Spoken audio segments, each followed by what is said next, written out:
নির্বাচনকে কেন্দ্র করে দেশের ব্যবসায়িক কার্যক্রম বড় ধরনের পরিবর্তন আসছে। ঢাকা সহ সারা দেশের সব দোকান, বাণিজ্য বিতান ও শপিং মল আগামী 11 ও 12 ফেব্রুয়ারি বন্ধ থাকবে।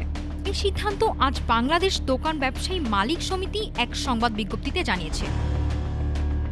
সংবাদ বিজ্ঞপ্তিতে বলা হয়েছে, আসন্ন ত্রয়োদশ জাতীয় সংসদ নির্বাচন ও গণভোটে সাধারণ মানুষের অংশগ্রহণ নিশ্চিত করতে এবং ভোটাধিকার প্রয়োগের সুবিধা দিতে সরকারিকৃত সাধারণ ছুটির সঙ্গে সামঞ্জস্য রেখে এই সিদ্ধান্ত নেওয়া হয়েছে।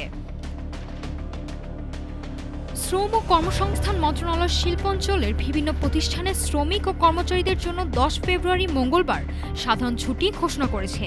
এর ফলে 10, 11 ও 12 ফেব্রুয়ারি টানা 3 দিন ছুটি থাকবে শিল্প কারখানার শ্রমিকদের।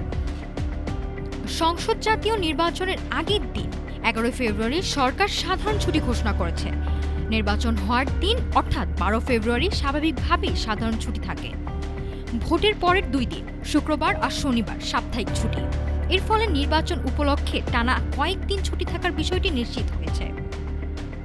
নাফিসা সামিয়া, ঢাকা টুডে।